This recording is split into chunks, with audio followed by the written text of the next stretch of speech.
Hello friends, this is Pastor Hunter with the latest edition of the gift. Remember that it is of the Lord's mercies that we are not consumed, because his compassions fail not. They are new every morning. Great is thy faithfulness. Our latest message comes from the New Living Translation of Proverbs 3:23, which reads, "Guard your heart above all else, for it determines the course of your life." A popular saying when I was growing up was that the way to a man's heart was through his stomach. I consider myself tremendously blessed to have married a woman who is an excellent cook, but the truth is that she had captured my heart long before I knew how good she ultimately would grow to become when working her magic in the kitchen. When it comes to variety, I'm not certain if she has any limitations, because even her daring experiments somehow come out good.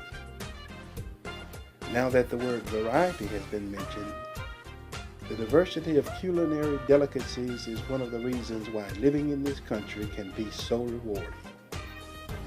When it comes to dining experiences, you can literally take a trip around the world without having to travel very far from your home. On most weeknights, you will find the majority of restaurants with moderate traffic inside.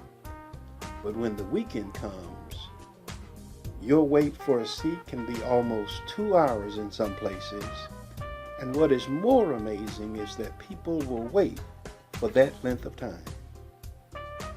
If our eclectic taste when it comes to diversity in food was a true indicator of the path to our hearts, we would presumably be a people who had love for everybody.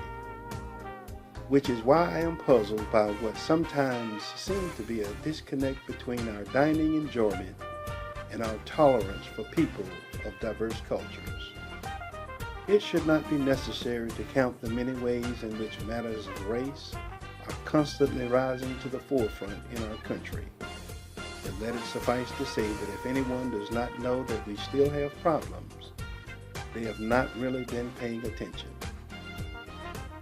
We can enjoy the food, the music, the art, and in general, the culture of diversity in this country.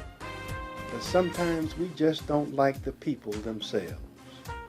You know, we love God with all of our heart, but can't stand the various people who were created by His hand.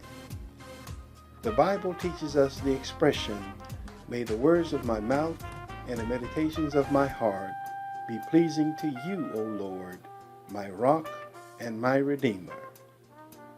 This thing that we are a part of called life is not a dress rehearsal, but the real deal. So when we cultivate a climate of hatred among ourselves, I'm fairly certain that it does not please our Heavenly Father. Immediately after James scolded us in regard to our untamed tongues, he had this to say: "If you are wise and understand God's ways, prove it by living an honorable life, doing good works with the humility that comes from wisdom. But if you are bitterly jealous and there is selfish ambition in your heart, don't cover up the truth with boasting and lying. For jealousy and selfishness are not God's kind of wisdom. Such things are earthly and spiritual and demonic.